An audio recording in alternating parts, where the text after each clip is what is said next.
Yeah, so as I said, welcome to our webinar today, the postural care blind spot beyond the wheelchair.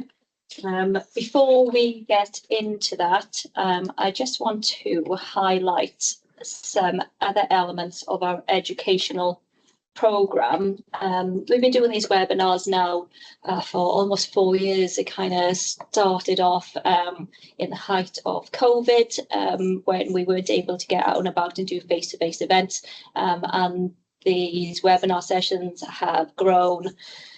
And now we're doing them monthly on various different topics, but it can sometimes feel quite surface level because we only get 45 minutes to an hour with you. So if you are enjoying the webinars, but you feel that maybe there's a bit of gap in your knowledge base, or maybe you just need a refresher, then we do have some other events on. And I just wanted to highlight those to you because they can work quite nicely alongside these webinars. So we've started doing our roadshows for 2025, which are essentially a new style of workshop that we are doing. It's a full day training day where we get the opportunity to be a bit more practical and hands-on, looking at things around assessment techniques and how to maximise the seating assessment before then going on to effective seating provision, but also clinical justification as well to support you through that process. So we've got a range of different events on in different areas around the UK. So if this is something that might be of interest to you, then please reach out to us and get registered for that. I'm sure Kiwi will pop a link into the chat function. We've also got the lunch and learn sessions, which are a bit more bespoke and shorter in length, held at a location of your choice, but then you get the opportunity then to kind of set the objectives. We'll provide the refreshments, and your local seating assessor will come out and meet you to demonstrate our CareFlex range, but also work with you to identify chairs that may be suitable for various conditions and postural challenges within your area of specialty. They'll also share insights then to postural care and best practices for chair setup, but also user positioning as well, explaining the intended uses for different client groups, highlighting specific features of each chair, and then discussing how those features can positively influence posture. So again, if that's something that's a bit more suitable for you and your team, then reach out and sign up for those. So let's get on to today's session, where we will dive into the distinctions between wheelchair seating and seating beyond the wheelchair. So we'll explore why specialist alternative seating is critical in preventing secondary complications as part of that postural care approach. We will hopefully appreciate how specialist seating optimises opportunities to socialise and engage, and then empower you to maximise seating choices to promote this holistic approach to wellbeing that we always go on about, but is critical to quality of life and actually compliance with equipment as well. So just to set the scene, there are approximately 16 million disabled people in the UK, with an estimated 1.2 million who use a wheelchair. 1 in 10 individuals with a disability have complex needs, and then there's an estimated 75,000 present with profound and multiple learning disabilities, which has grown significantly over the last 10 years due to advancements in medicine and technology. Now, the problem is that these individuals with movement difficulties sit for prolonged periods of time in limited positions. Now, a combination of spending longer in one position, asymmetrical movement patterns, and also the effects of gravitational forces leads to a high risk of body shape distortion. And the solution, the best defense against body shape distortion is movement. So a regular change of position throughout the full 24 hours, which can be achieved through this proactive postural care approach. And the simplest of terms, postural care is the holistic use of any technique or intervention that we utilise to minimise postural abnormality, but also enhance functional movement. And it's an approach that aims to preserve, but actually, hopefully, even restore body shape for individuals with movement difficulties. Now, postural care is important and is something that we feel a responsibility to advocate for and raise awareness on, because posture is directly related to a person's health, well-being and quality of life, because it underpins our ability to function and protect our health and well-being. There are physical, psychological and emotional effects of body shape distortion, and poor postural care can have severe and life-threatening consequences. Now, it's believed that around 52% of people with a learning disability die prematurely due to respiratory-related complications, which we know is impacted by positioning. And this is heartbreaking and is simply not acceptable. Unsupported postures can cause pain, fatigue, dependency, poor health outcomes, and, as I mentioned, even premature death. That inability to maintain an upright sitting position against the effects of gravity has been associated with a decline in health, and this is primarily reflected by physiological dysfunction.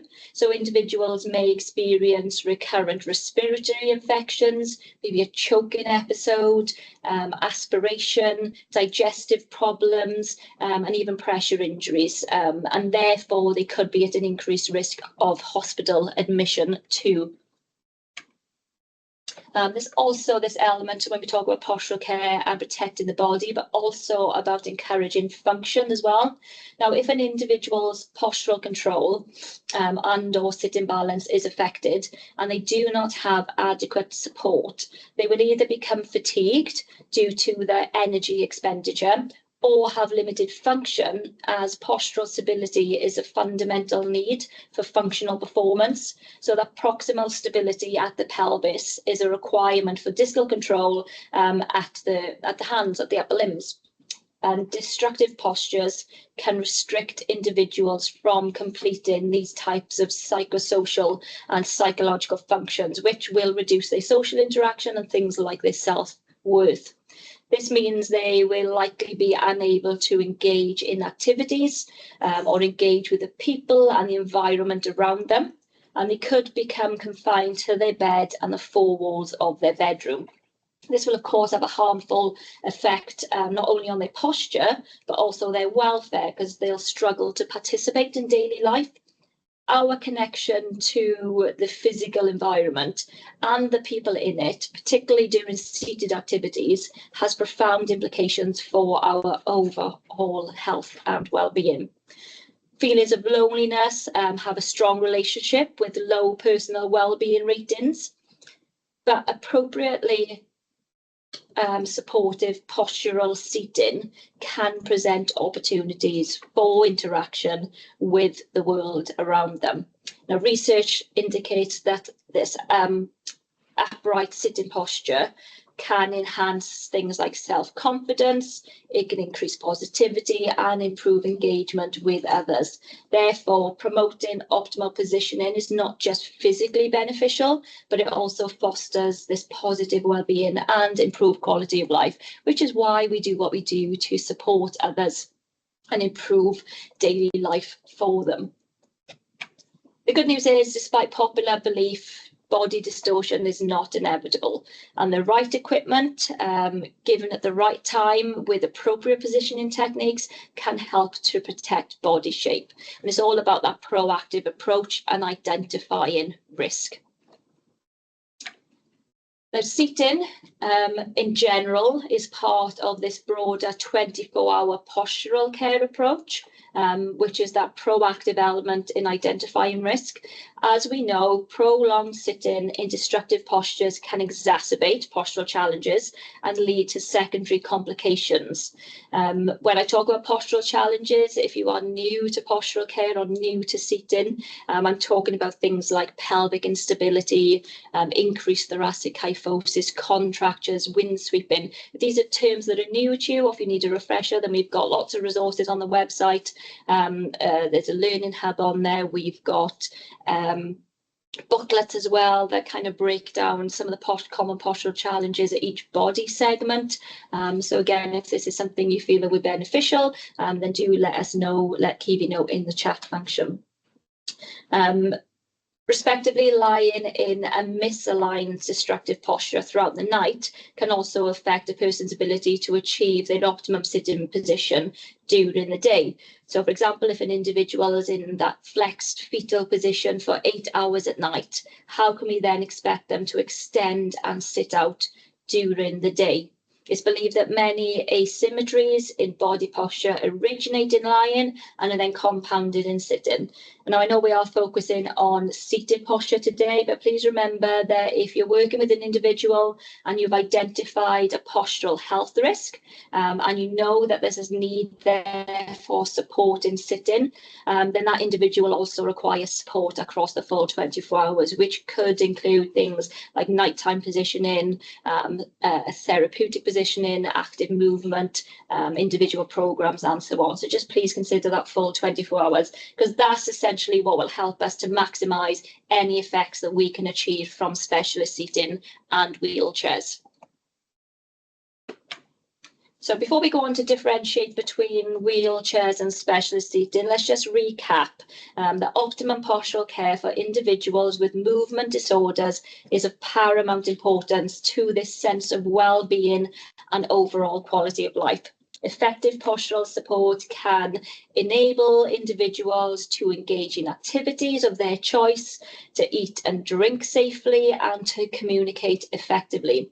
It also promotes longevity and is a key preventative measure to avoid painful complications, often associated with issues of body shape and some of these significant health concerns that we've covered. Now, the current standard go-to provision is a wheelchair, with alternative specialist chairs hidden in this postural care blind spot. However, although vital to daily life too, a wheelchair is ultimately a mobility aid, a piece of specialist equipment that enables someone to move from A to B. Now, despite the clinical reasoning, and there is definitely a shift in awareness for effective postural care through things like active movement and therapeutic positioning, we still face the challenge of having to justify both static and transit seating. Many people depend on their wheelchairs, not only as their means of mobility, but often as their only means of any type of seated positioning. This sadly means that they spend far too long sitting in them without that regular change of position that's needed for the prevention of body shape changes. I just want to do a quick activity with you, and I just want you to spend a minute to think about the different places you sit in a 24-hour period and the different positions your body adopts throughout that time.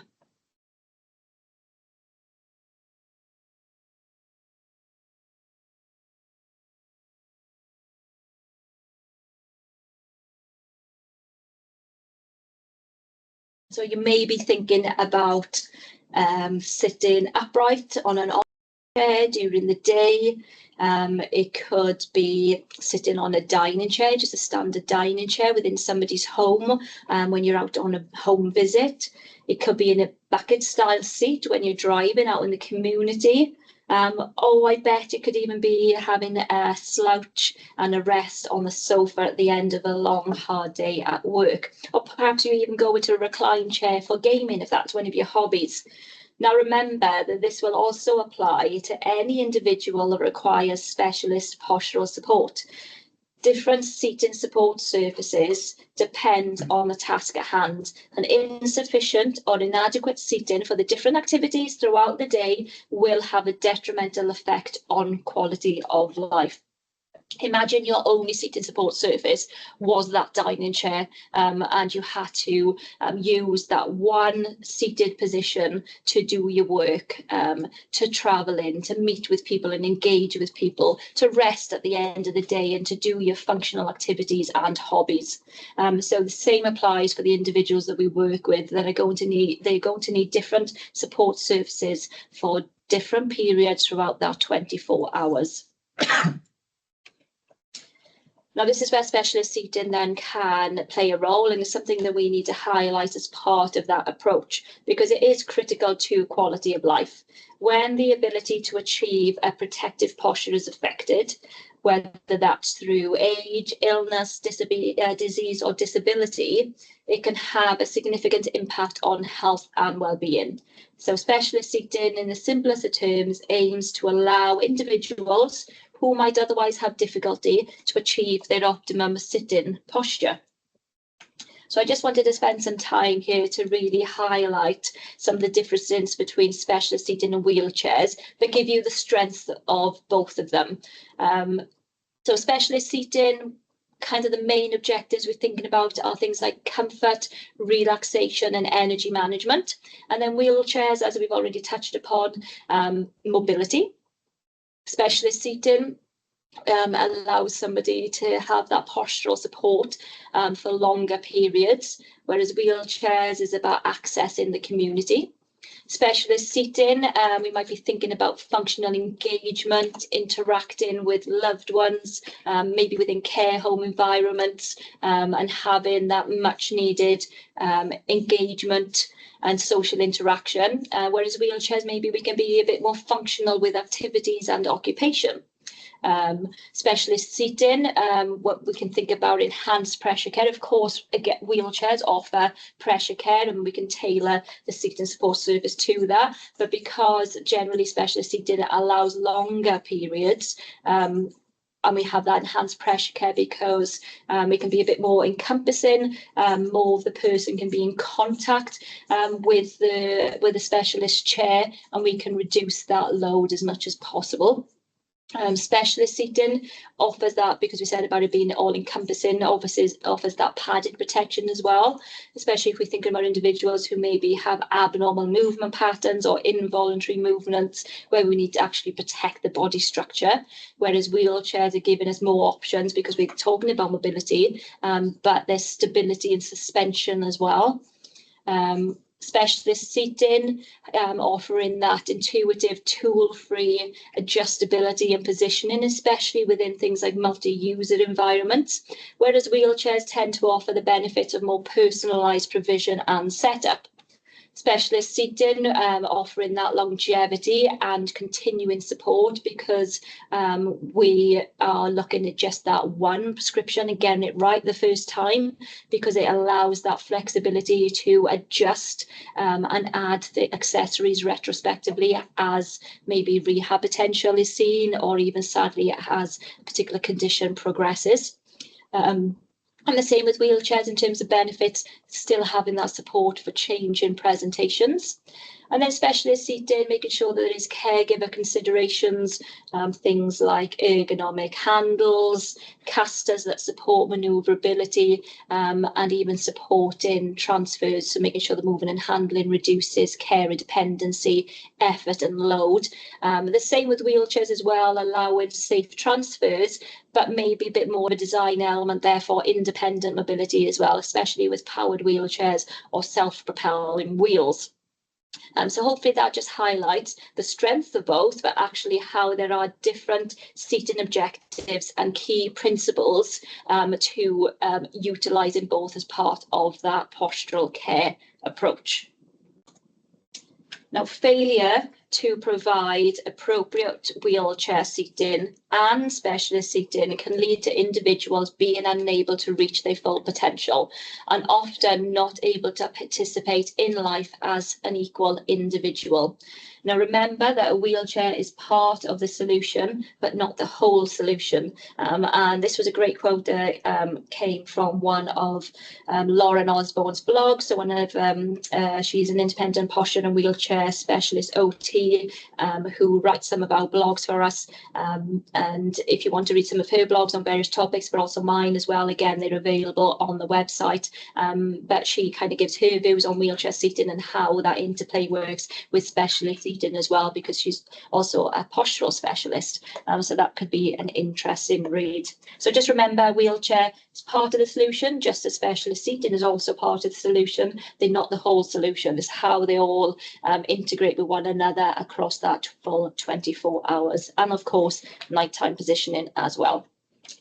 Now, I just wanted to run through some common myths that we might come across within the world of specialist seating, trying to bust some of these myths because they can be barriers to provision. So this might help just answer some of those questions for you, or even answer some of the questions you might be getting from procurement or from decision makers. Okay, so myth number one, someone with a wheelchair doesn't need an alternative specialist chair. So hopefully this whole webinar we've covered that to really highlight how if somebody has a postural health risk, that actually they need different seated support services and will tend to need both a wheelchair and a specialist chair alongside all those other specialist equipment. Myth two, there's no real difference between standard armchairs, recliners, like rise and recline chairs, and specialist chairs. Now, while all three may look similar at a glance, their design, function, and impact on postural care, pressure management, and overall well-being differ significantly. So let's look at standard armchairs, designed for general comfort, but lack postural support, and they can lead to things like slouching, discomfort, increased pressure risk over time, because there's just not that adjustability within them to suit individuals of different body shape and sizes. Then we have recliners or rise and recline chairs that kind of take that step up. They do offer some adjustable positioning, but typically lack that precise postural control that may be indicated, and often not designed for individuals with more complex seating needs. They certainly have a role to play, but it's just, again, differentiated between those different seating objectives and understanding actually what do we need the chair to do for this individual to keep them safe. And then lastly, then specialist chairs, specialist seating, which are customizable for optimal postural alignment and pressure care, and essential for individuals with movement difficulties, reduced mobility, postural asymmetries, and other pressure injury risks as well. Supporting things, as we've already covered, like functional engagement, social interaction, and of course, long-term comfort.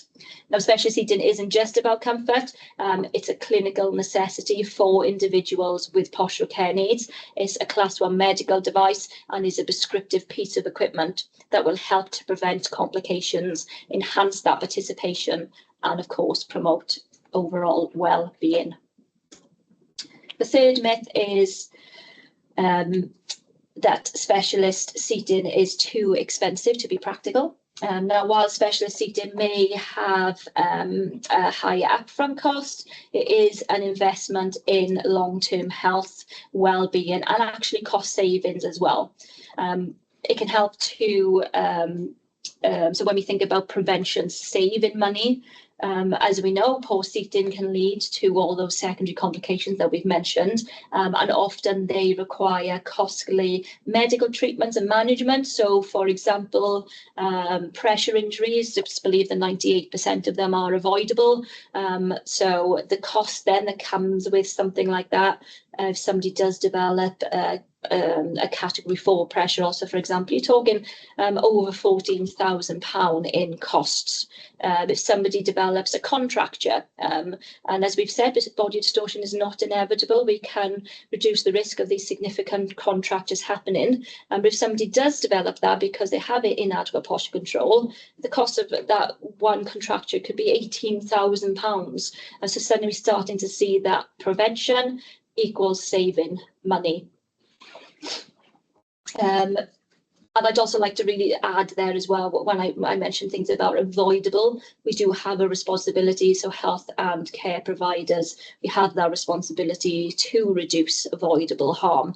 And certainly when we talk about the risks associated with postural health, when we said about kind of respiratory infections, aspirations, pressure injuries, these are things that are avoidable, and again we should be taking responsibility to advocate for that.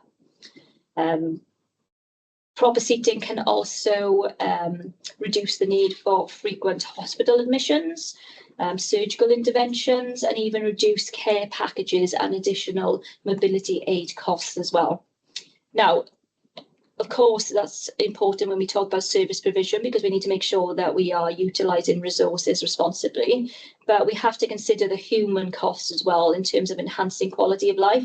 So specialist seating will support independence and engagement and functional activities, which will lead to this greater sense of well-being that we've spoken about, but also reducing caregiver burden as well to make things like repositioning easier, which in turn will help independence for the individual. So remember, specialist seating isn't just about cost, it's about value. So by preventing complications and enhancing comfort and promoting all these positive impacts on daily life, we'll offer a practical and financial benefit in the long run. The next myth we have is that specialist seating is only for people with complex needs. Now, it's not just for individuals with severe disabilities. It benefits a wide range of people, including those with mild to moderate postural challenges, maybe specialised support needs, reduced mobility, or even those at risk of pressure injuries. And we need to remember it's about prevention, not just intervention. So many postural issues develop gradually. So early intervention, when we talk about identifying risk with specialist seating, will prevent those complications before they become severe. That's the ultimate aim. Long hours in unsuitable seating can lead to pain and fatigue and postural decline, even for individuals without significant disabilities. So a really simple example of this is if somebody doesn't have, maybe somebody who fatigues quickly, or they have just generalized weakness, but actually they don't have any significant damage to their body systems, but we are not giving them adequate postural support, and suddenly they're sat in a standard armchair where the seat depth is too long for them. What's going to happen? Because they can't flex their knees over the edge of the chair, they're just going to be pulled down into the sacral sitting, just to get their feet on the floor, just to be able to bend their knees, pulled into that posterior pelvic tilt. And suddenly we've created this significant postural challenge that will have an impact on all aspects of their body structure. So it's not just about those with really complex needs, it's about any individual who is at risk of these things becoming developing gradually and starting to see these issues happening. There's also support needed for the ageing population, so the older person who may experience reduced muscle strength, pressure sensitivity, and even increased risk of things like frailty. Specialist seating will give them that necessary comfort and support to maintain independence for as long as possible. And ultimately, I've said this a few times, but it's about enhancing quality of life. So anyone who experiences discomfort or fatigue or struggles with that prolonged sitting can benefit from specialist seating. And then lastly, specialist seating isn't needed for individuals who are mobile. Now, mobility does not guarantee good postural health, comfort, or long-term well-being. Even individuals who are mobile can develop postural issues. They can develop pain and some of those secondary complications that we've mentioned without appropriate seating. So seating is different from moving, and that's why we clearly differentiate then between things like static and transit chairs. Even those who can stand and walk could still spend a significant amount of time seated at home or at work or during daily activities. And without postural support, that prolonged sitting, as we know, can lead to musculoskeletal strain, discomfort, fatigue, and then some of those postural challenges can come from that. So it's not just for those who are immobile, it's a proactive solution for anyone who needs better posture, enhanced comfort, and long-term well-being. So what I wanted to do now, because I know that's kind of a lot of information to process, I just wanted to apply this to a case study so we can really highlight that practical application between wheelchair and specialist seating. So we have Gloria. She's a 42-year-old graphic designer who resides at her own home with a young family. She was diagnosed a few years ago with relapsing remitting multiple sclerosis. She has been able to manage her relapses at home with support from her GP and specialist nurse and trialling some new medication. However, during a relapse, Gloria can experience significant motor and sensory problems. She can present with specific postural challenges like pain, fatigue, muscle weakness, poor postural control, that pelvic instability, spasticity, and the pain associated with that, and even some sensory impairments. Now, Gloria generally makes a very good recovery during the periods of remission. So that's where it's not just about that 24-hour approach, but actually how did that 24-hour approach change from week to week or month to month, depending on that point that she's at during her relapse or remission. Now, Gloria is a motivated individual, so it's important for her to continue to participate in daily life, especially with a young family, with friends, but also to maintain her occupation that she has worked hard to get to the point that she's at. So when we look at things like 24-hour postural care, we've got the specialist seating, which we'll cover shortly, so you can really see how that interplays with that approach. The wheelchair for those periods where she still needs to access the community, still needs to go on days out to support her children and have those experiences, but also to maintain her occupation as well, to get out and about.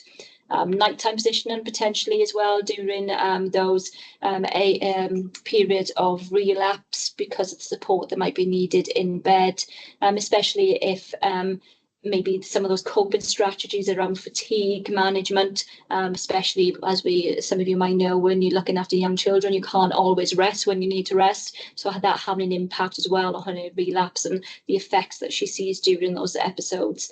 But then also trying to maintain active movement during periods of remission to keep up the strength and her core stability and her pelvic stability, and also the environmental considerations as well. So get us back up on the screen.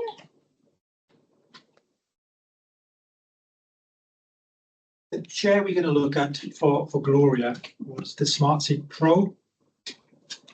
Quick little overview of the chair. Tilt in space with back angle recline, elevating leg rest and angle adjustable foot plate, the ability to adjust the seat width and the seat depth on the chair. Now, on a manual version of the chair, the controls for tilt in space and back angle recline are located on the push handle. Left and right, you just squeeze the levers. The right lever on the right for tilt in space. Lever on the left is locked, just to prevent accidental activation of back angle recline.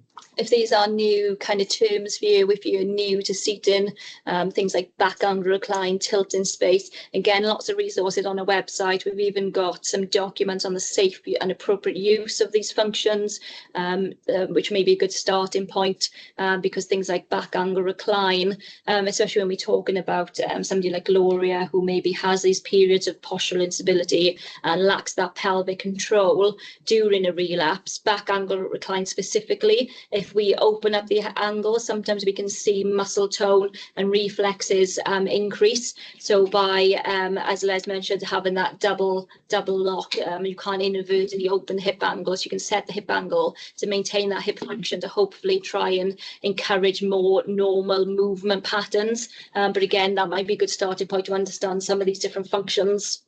So the chair I've got with me today is a manual version. We opted for a powered version for Gloria.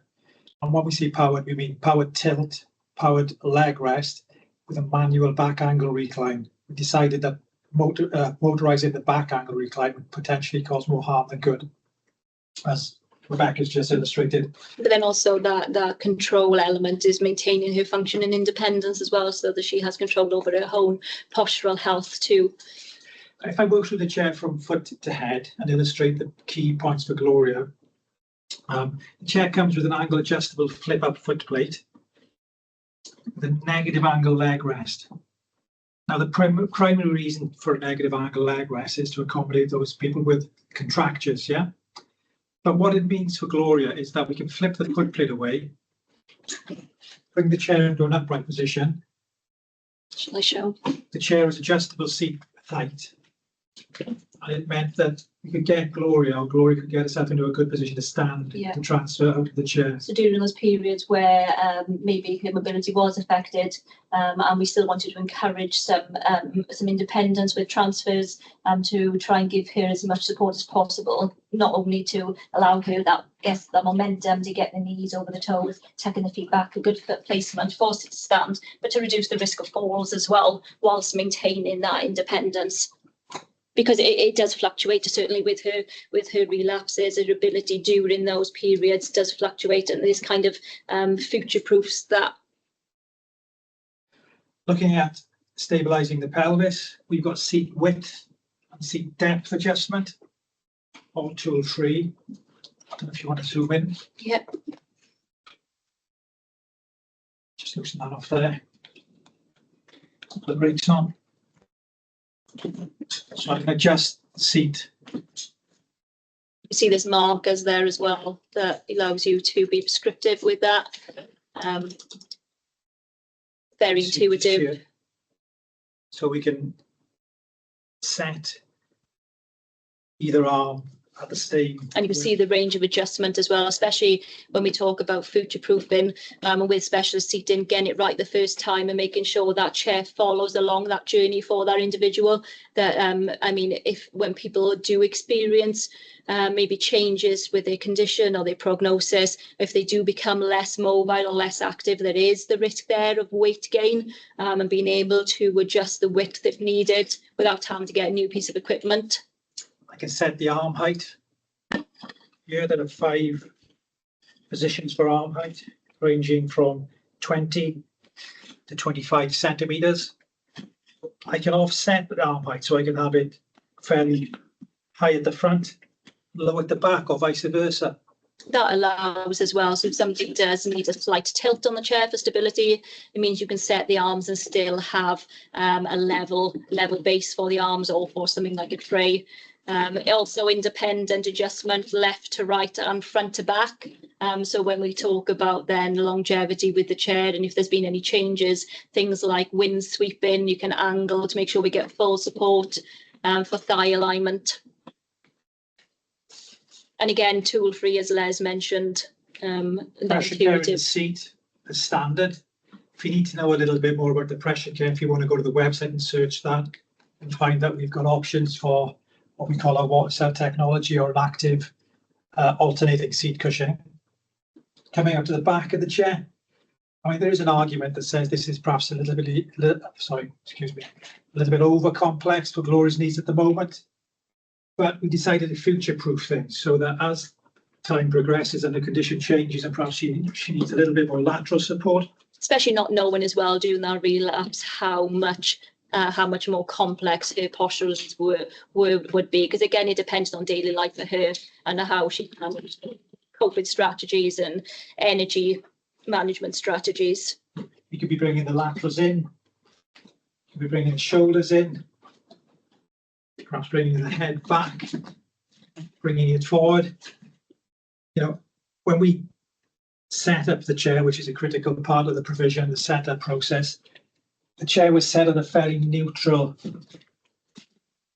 open, passive support setting for Gloria. But as things were to change, the chair would change and evolve with Gloria.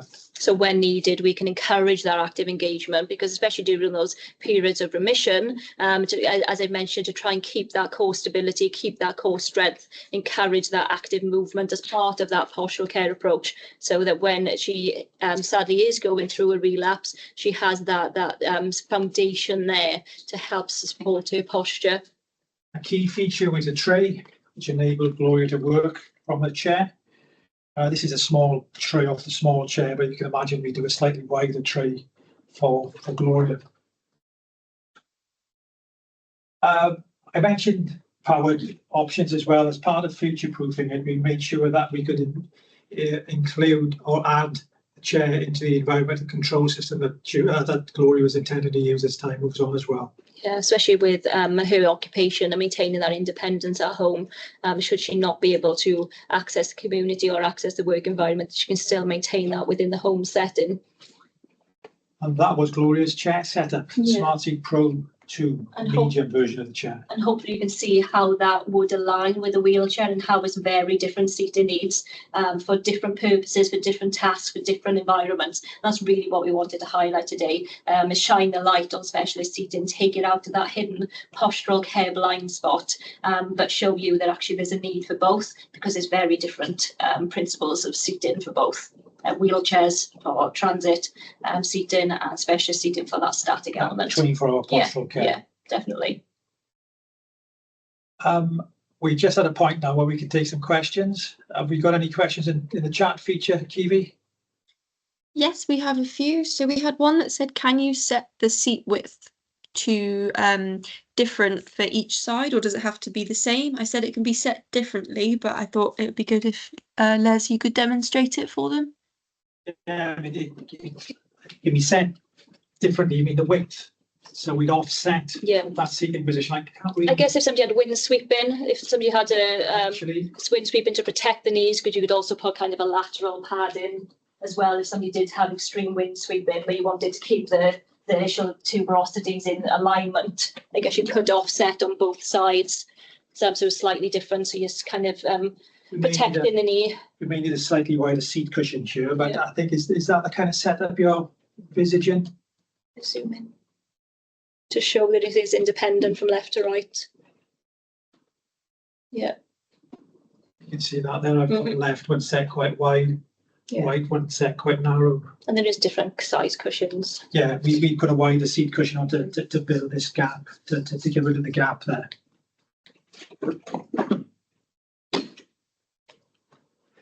Next one, Kiwi. We had, do you have split level seat cushions? We can do. It's what we call a custom-made device or tailored solution. We quite often use third-party cushions, which can be built up on one side. So if somebody has a fixed obliquity or a fixed rotation and we need to accommodate that or perhaps correct, we can use that third-party cushion.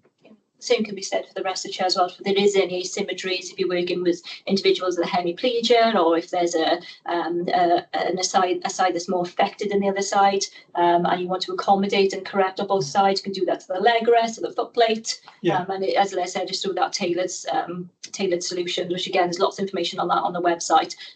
We've done very basic adjustments to accessories right through to changing the whole literally base of the without exaggeration, there are thousands of tailored solutions, from simply building up a leg rest on one side to accommodate somebody with a limb length discrepancy to making the wings longer to provide additional support.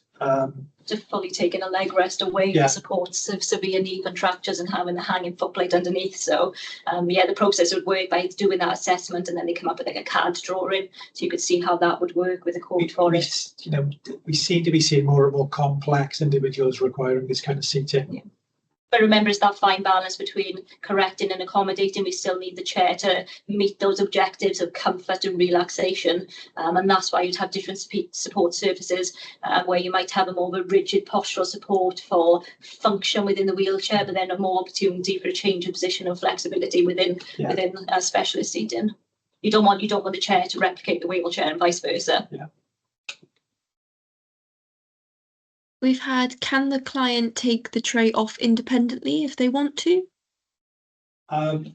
Maybe a little bit tricky as standard, and it depends on the situation. If you want to. No, I'm okay. So this would be a minor tailored solution. As standard, you can see I'm looking here for the strap. Oh, actually, I don't think there's one on this chair. No, that's the strap cushion, yeah.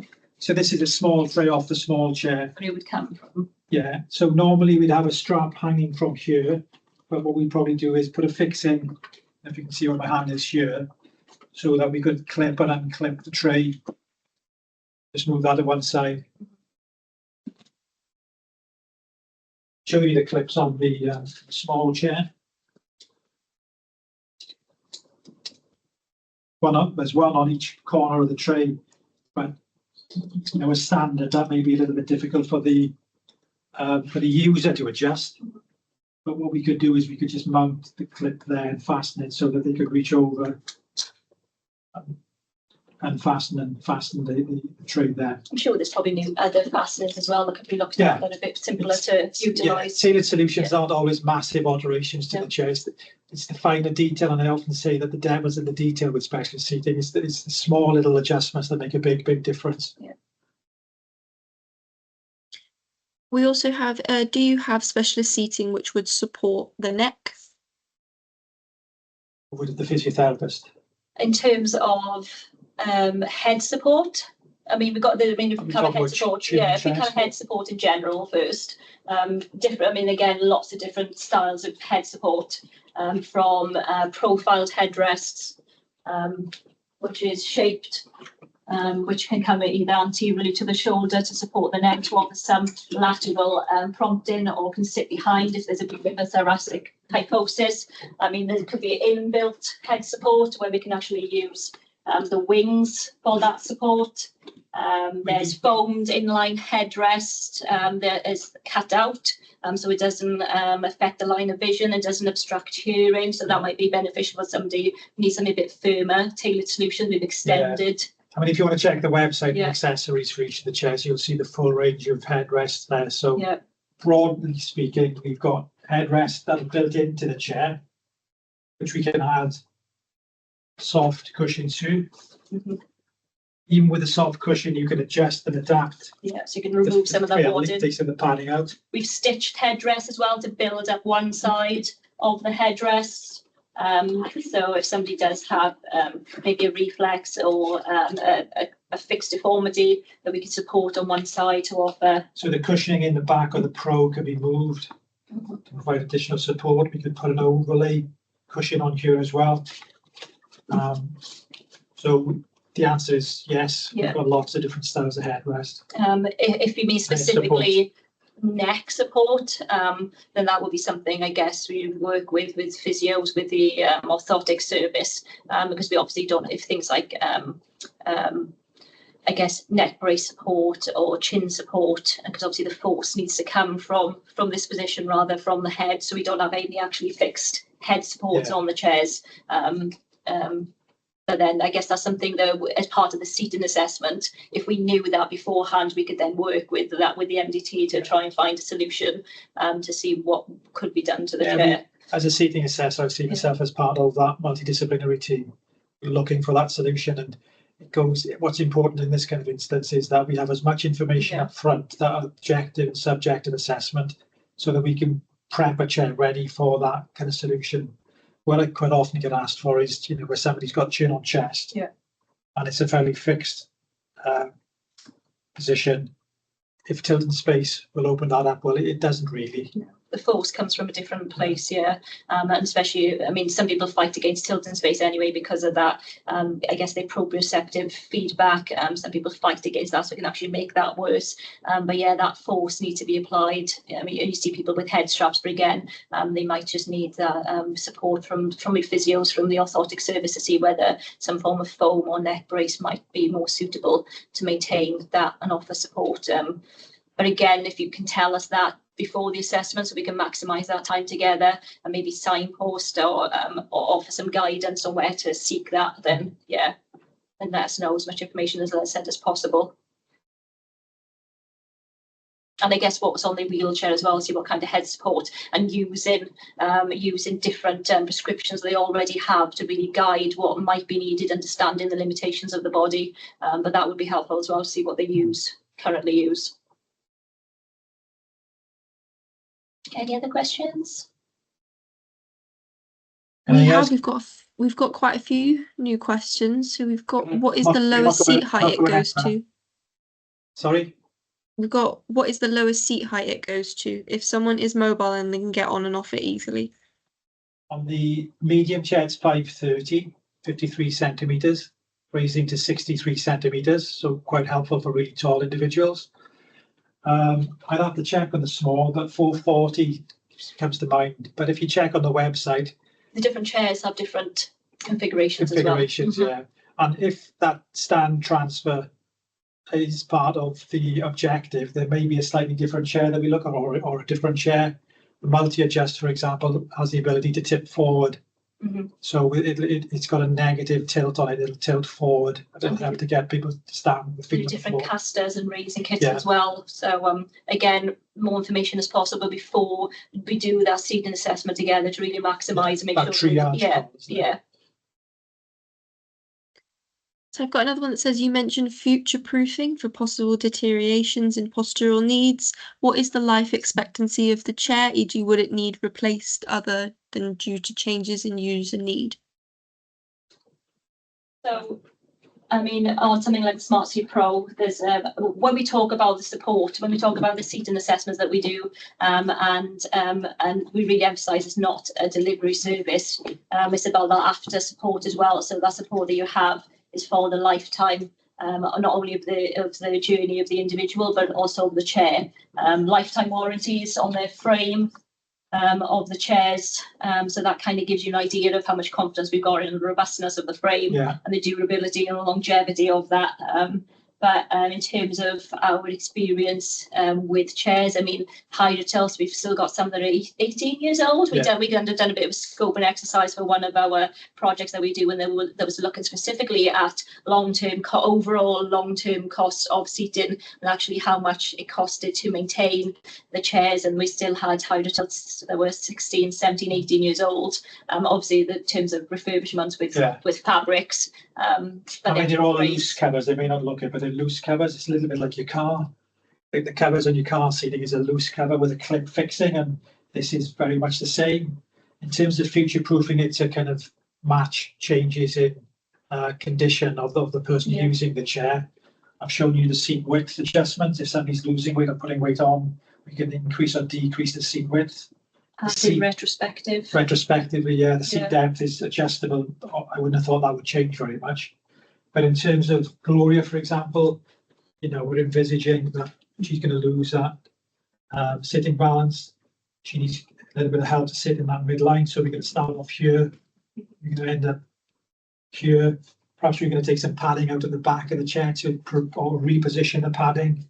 But even with less complex chairs, if you go down a step to the multi-adjust, for example, where we're talking moderate to high complex postural needs, there's still the ability on chairs like that to change the back supports. So it might be the case that somebody starts with a contoured back, then actually as maybe the condition progresses, we've actually decided they need a flat back with some external support. They need more rigid multi-point support, and being able to retrospectively add that in. So in terms of the design process, making sure that the functions and accessories, I guess, are compatible across ranges, across specs. I mean, do you want to run through kind of the serial?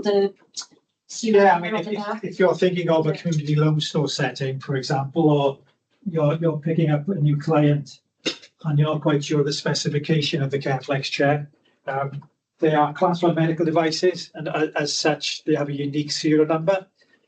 So on the back of the chair here, little silver label, that's a unique number. So if the chair is 15 years old or 1 year old, we can give you the exact specification of that chair.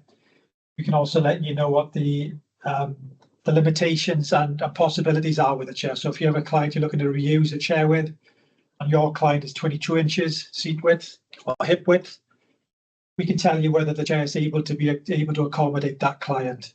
So it saves a little bit of time. There's also on newer chairs a QR code, just underneath it, which is just here. So if you scan the QR code, that'll land you on the page on the website that refers to the chair.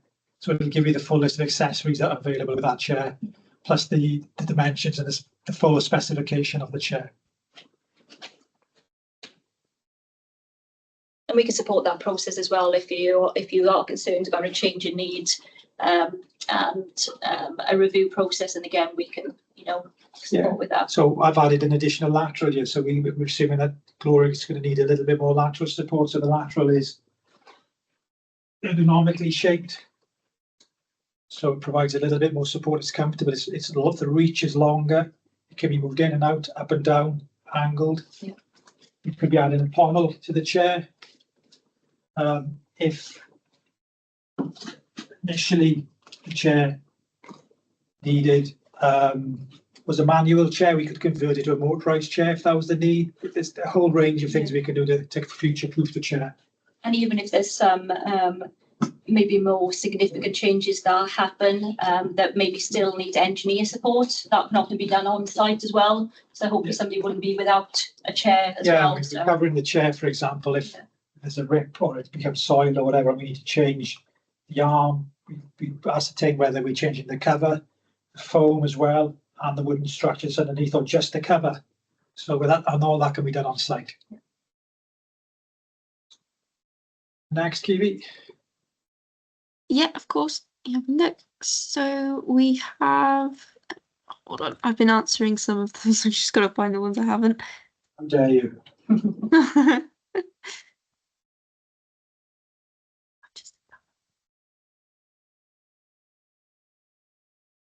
So there seems to be some discussion about one question, which was, do you know why council/NHS often have a policy where they will provide pretty much any type of equipment, but we don't provide specialist chairs? It's so important for people, and given the length of time people sit in a chair, I don't understand how it fits in with the Care Act legislation. There has been some discussion on this, where someone says it very much depends on the council. That's why we do what we do, to raise that awareness and for us to advocate for that. I cover most of the country, and it's a cliche, it's a postcode lottery, from no provision to adequate provision to patchy. It really is baffling, to be honest. And when you think of postural care or posture, it underpins so much of health. Yeah. And it seems to be a little bit ignored. Yeah, and it's just right, as somebody said, in terms of kind of our legislation that's out there and our responsibilities and avoidable harm. Certainly most of the things we've mentioned today are avoidable. So where does that kind of accountability lie? So we do help as much as we can with clinical justifications, developing documents. We've got total cost of care to try and show how actually we can support service provision through specialist seating to try and, I guess, change the tide. So yeah, please do reach out to us and we'll do what we can to help. And sometimes the legislation is a little bit vague. It may talk about appropriate seating, reasonable adjustments. Reasonable. So yeah, but it is. That's a question that could keep us here till 9 o'clock this evening. But we'll keep shouting about it. So if you can help us with that as well, then yeah. Wave the flag for postural care. Yeah. I've also got, can the pommel be offset? It can be. And rotated and offset. Rotated, yeah. There's a bracket on the underside of the seat base here, which has 2 hand adjustable nuts on, which you loosen. So if you have somebody with a fixed wind sweeping posture, we can't locate the pommel in the center of the chair. We need to offset it, so that can be offset as standard. If we're going to offset the pommel, we need to rotate it as well. The head will rotate as well. Just kind of just swivels on that. Yeah. Back and forth.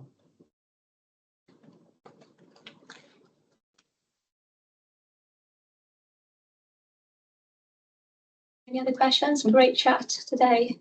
I think that maybe I've had what age does a child have to be to use the chair, but I've gone with for the small about 3 and upwards, but it depends on specifications and measurements. Stature and physique, yeah. I mean, with a small version of the chair, it can be future proofed. If you want to check the website for the exact specifications of the chair, I think we're going down to something like 12 inches here or 14 inches. 340 mil, 34 centimeters. We provide infill blockers to make that seat width even narrower. The seat depth can be made shorter by placing longer brackets. You probably can't see this. There are brackets on the back of the chair, depth adjustment brackets. So if I put a longer bracket on, it means I can take the cushioning out further. And because it's on a column as well, you can even take out. Yeah. You can even take out some of the sections as well, or add sections. If maybe you've got a petite, a slim individual who happens to be, or a slim child who happens to be taller, you can add potentially add a column as well. Lift the head section off, lift this section out, drop the head section back on, keep the shoulder section for a later date. Perhaps there's growth, we can add that back into the chair.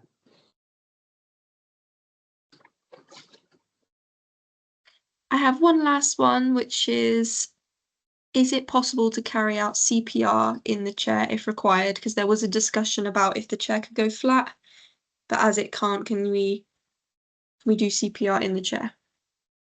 Chest compressions. Yeah, I mean, the recline on it is only, what do we go to, 100? And, Yeah, it doesn't go Yeah. flat. yeah, The chair doesn't go flat. That's first prize to that question. It's the Yeah. question we've not been asked. something they'll probably have to go into the care plan Yeah. if that was ever a concern. I mean, we have worked with individuals where we have to take account of epilepsy, and in kind of putting that, working with the epilepsy profile, and how we would manage those situations. But no, I've never actually been asked about CPR because not into us. So I guess it would be more about how the transfer would happen onto the chair in that situation, to get them into the appropriate position for CPR. And we could take the Yeah, maybe that would be careful on it, in terms of the off. quick transfer out, how that would happen, and weighing up and balancing those risks. Yeah, someone's added in their CPR training, they were told they need to get the client out of the chair for CPR. Yeah, There we go. from basic kind of first aid and CPR training that we've done, it was, kind of in a supine flat position, which these chairs can't get to. But I guess that would have that risk for there is building that into the care plan, how you would manage that.